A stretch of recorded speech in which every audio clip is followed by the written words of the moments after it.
Hey, AI can now create a Netflix-worthy documentary basically about anything. For example, this car.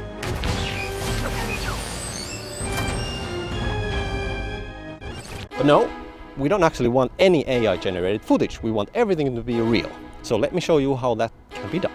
Late last year, I got a vague email with this odd headline. From there, a conversation started with the team of Eddie AI. Hey, how you doing, man? Hey, I'm Shamir, CEO and co-founder of Eddie AI. We're the assistant AI video editor for video professionals. To really test this, I started a real project, a mini documentary where I wanted to leverage AI to create something new, an AI-driven documentary with 100% real footage.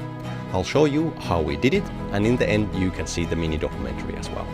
And pay attention, this might change how you make videos and even how you are being paid as a creator. The trend is that everything is getting cheaper and easier with AI. Your challenge is to be the one who benefits from things getting easier, not the one who benefited from things being hard. It's not you who might be replaced, it's the hard work and difficulty that is being replaced. So let's create something amazing, follow the steps, and you might benefit from this as well. My girlfriend and I had a conversation. We brainstormed what kind of a documentary we could make. We talked about themes, emotions and details and some ideas for cinematic shots. No script yet, just raw early ideas thrown around. And we recorded the conversation. At that time, we were in Italy, living in our RV, as we still are. And we decided to make a mini documentary about our life in this car. Could you come up with some ideas where... I brought the audio recording to ChatGPT and let it transcribe it for me. Now that ChatGPT knows the context, we can start chatting. Here, it's important to set the bar for ChatGPT. If you ask how to make a generic travel vlog, you will get corresponding replies. But if you ask, how can I make a cinematic documentary that pulls the audience in and keeps them to the end and wanting more? That's the answers you will get. So let's aim higher. Here's my initial starting prompt. You can find it in the description and copy paste it from there, so you don't need to read it now. After a long chat about my documentary, here are a few main takeaways from ChatGPT for my documentary. I'll show some relevant examples from the actual film as well. Choose a strong opening action. For example, just a day ago, we took the battery to ask a strong why question early.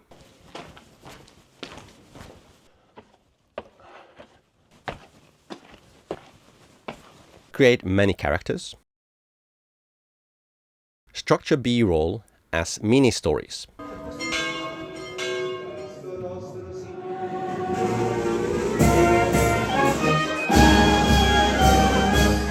Let A-roll and B-roll carry the story together. Atmosphere here is so nice. So they say that's a real wolf. It's so different than Finland. Use a meta layer. So, would you like to tell where we are now and what's going on? Show reality, don't hide it. Just a day ago, we took the battery to my friend's place, to Luca's place, who lives here. And prefer sound with meaning over music. There, and then we need to carry it all the way to the car. Use silence and slow pace intentionally. The views are just absolutely amazing.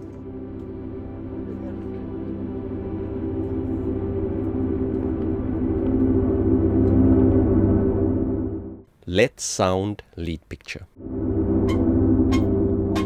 Where are we going, Kata? To the store. Local food shop. Capture details and textures, not only wides.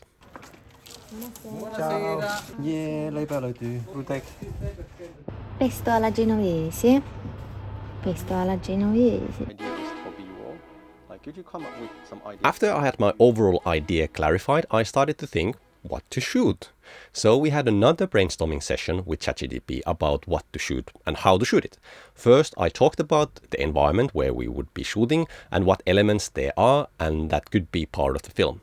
After ChatGPT knew what was around me, I asked to create a list of inspiration. You could use this prompt for that. Again, this is in the description, so no need to read it now. Then ChatGPT made me a long list of potential ideas for B-roll clips. This was not really a short list, but more just an inspiration list to keep my mind open for opportunities for cinematic B-roll. In the beginning, I only had themes but no clear questions for my interviews.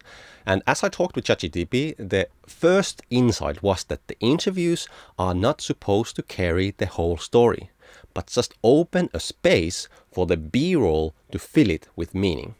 Again, you can use this prompt. After some back and forth, we chose these chapters for the film. Then we wrote simple interview questions that fit those chapters. The last step with ChatGPT was to summarize the interview questions to a brief that I can then give forward for my AI editor. We'll talk about that a bit later.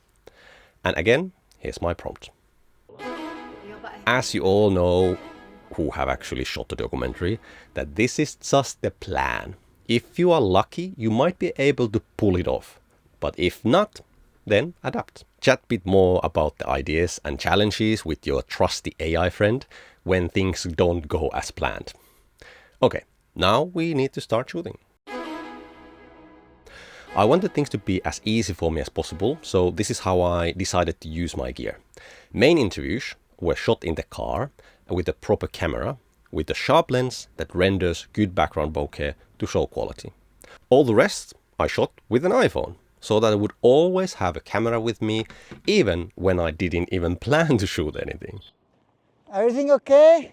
Madre Maria, protector of all the Cilentanians.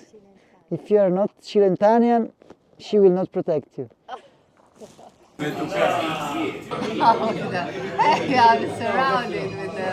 And I shot log footage on both. For B-roll, I used the internal mic of my iPhone most of the time, but I did have a pair of wireless mics if needed. Interviews were shot and, well, they were recorded with the proper mic. This simplicity paid off to create something that felt real. And now, production is done and it's time for post-production. Arguably the most tedious part of documentary filmmaking, and the reason why I haven't felt the urge to really do anything like this before. But we have an AI friend for this too, Eddie AI. Yeah, so what we have today is like logging of footage. Eddie takes raw footage, gets you to an assembly cut, think like docu-style corporate interviews, multi-camera podcasts. We are deeply integrated into Resolve, Final Cut Pro, Adobe Premiere Pro. Customers tell us all the time is that it liberates them from this like tedious, mundane, the frustrating work. And now they have more cycles, more focus on the creative storytelling part. To use Eddie AI, I chose the editing mode for my footage. As you can see, there is multiple editing modes. The one I will choose now is the documentary and creating a rough cut with the story arc. Here I will import my interviews and copy paste my brief to give Eddie some context. Then the magic starts to happen, I hope. It takes few minutes to transcode and analyze the interviews. Then it asks me for the aimed length for the interview. And now I got an outline for the chapters, and it's spot on what I was planning in the brief as well. But there's one change I want to make, and then I accepted the outline. Then Eddie asked me a few style questions, but I don't actually even understand what he means. So I asked him to explain what does exclude the interview soundbites means. He explains, and we continue. We went through each chapter individually. The first chapter was not to my liking, so I asked for some major remakes, and when I asked for a soundbite about electricity running out in the car, I got stuff about water running out. It even told me that there's no mention about electricity in the material at all. I know there is. So, this AI editor can even emulate the human stupidity. Well, I went and searched for the line I wanted in myself and gave the exact timestamp for Eddie AI, but it was not able to do anything with this info. But I decided I'll just add the line in the final edit myself. Okay, so time for the next chapter. The next chapter was easy one, and for some odd reason, this chapter had a mention about electricity, even when there's nothing about electricity in the material. Well, I guess trying to make AI understand that it's stupid is rather stupid reason to use my time, so I left it slide. The rest of the chapter was easy and the quality of the work was good. So we finished the interview edit and I imported edit to resolve. And look, it even brought the subtitles as well. This was much faster than what I normally do. And just imagine how much faster would it be if the interview questions would not have a pre-built logic as mine had. Eddie can build that for you. In the description, you can find more information about Eddie AI. It's possible to try it out for free. Oh, yeah, totally. Yeah. I would encourage people just to have fun. Just play with it. That's it. And that's why we give like 4 free credits. Just go play with it. Have fun with it. Enjoy. No pressure. In the description, you can find more information about Eddie AI. Give it a try and use my discount code and you will support my channel as well. I can give the B-roll material for Eddie AI as well, and he can go through all of the footage and log it for me. I could imagine this to be quite handy tool for some editors. For example, this is quite spot on description of this clip, or this one. But as I shoot my own footage, I have a pretty good understanding what I have shot.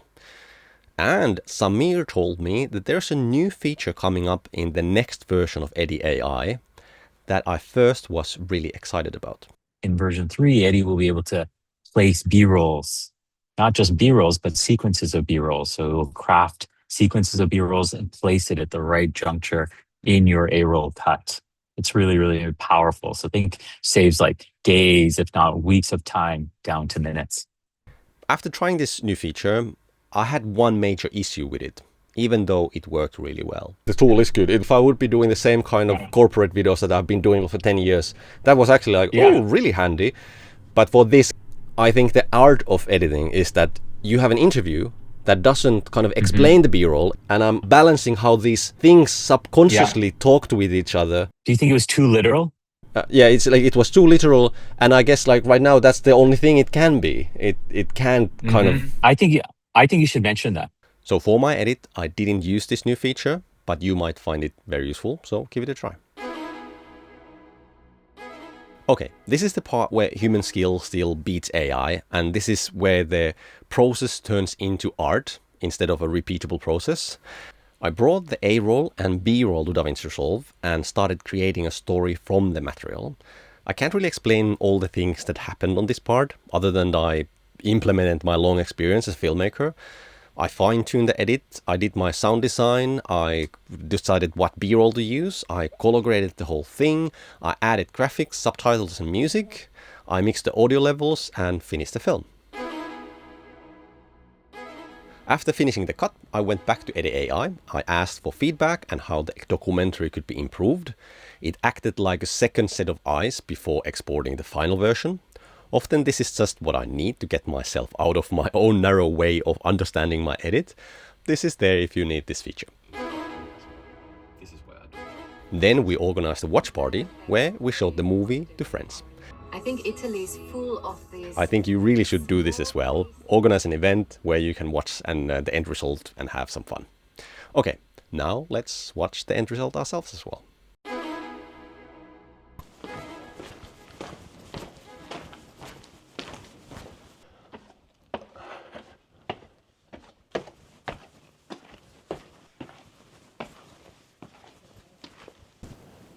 We need to come up with kind of creative ways of getting electricity if it runs out.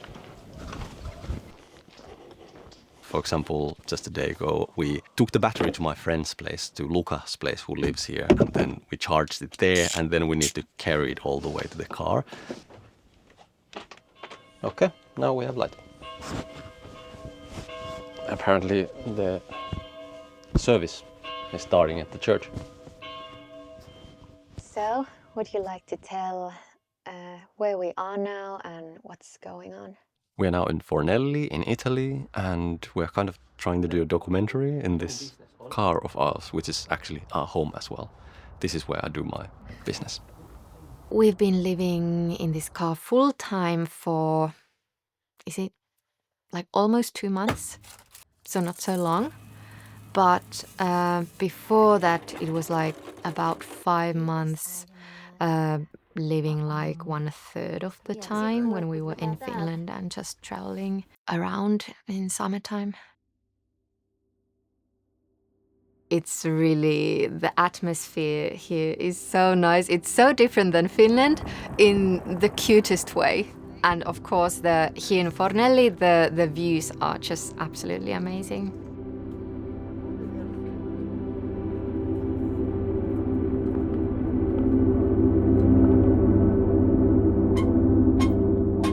Where are we going, Kata? To the store.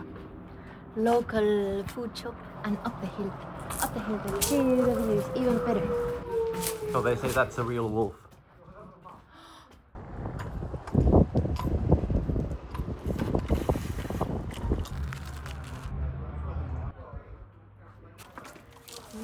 Ciao. Yeah, leipää löytyy. Should we take maybe some cheese as well? Questo è vicino a chi parla. Ah, ok. Quello è vicino questo a chi ascolta. Ascolta. Provala affumicata. Sì. Pesto alla genovese. Pesto alla genovese. She will do everything by himself, and so it's the opposite than my sister. So Jonas makes YouTube videos and he's teaching people color grading. He makes courses and sells them online. So here's my setup. I have the camera is over there shooting and 2 wires going to the camera and 1 wire going to the teleprompter on the camera. And then I have like a remote control system going, which is here, which is connecting. I can like say, hello, here I am, this is me, this is like, I can control the camera from remote. Nyt seuraavaksi pitää pistää mies hyvännäköiseksi, koska se on loukkaus katsojia kohtaan. YouTubea näyttää siltä, että se ei ole käynyt suihkussa viikkoa. Mikä on totta, eiks vaan? Now I'm in the middle. You know this thing. Not that fast. I mean, this thing, swirly bokeh. This is the new. So this car is 30-year-old, designed in Finland, and this is really like a unique. You don't have these many in the world. And the nice thing about this, because this is really an apartment on wheels. This is not a van. It's pretty much the same lifestyle if you would be living in a studio apartment. But then the views you can change them, and it's fun. And like this place, like this Fornelli, I would not end up immersed in this Italian, like this in, I would say, real Italian culture. Good time to take a bit of a break.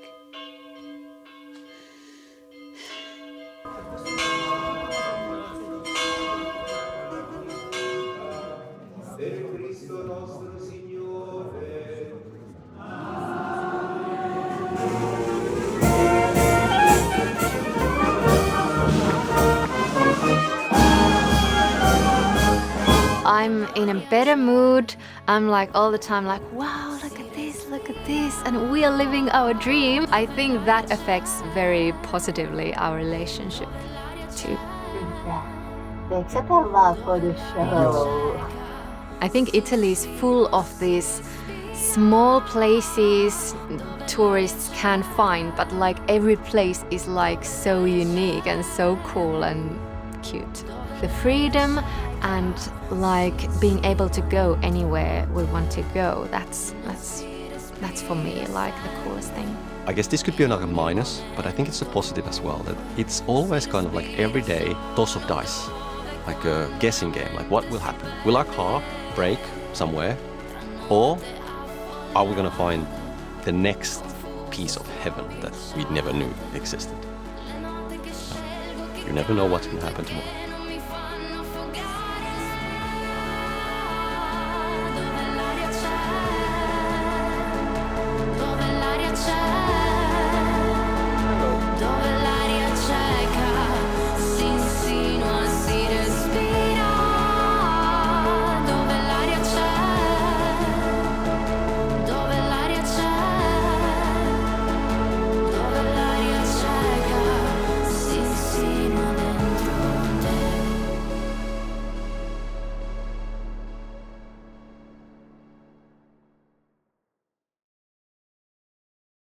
After the documentary was done, I realized that it's not that hard to make videos that have better storytelling and depth, and I'm now considering to make more content like this.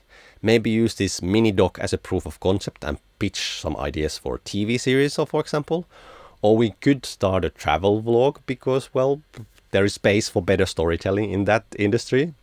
So who knows? And one option can be that I can start making these for hotels and resorts, because this kind of a mini doc would be much better advertisement than whatever they're currently using, that generic video stuff.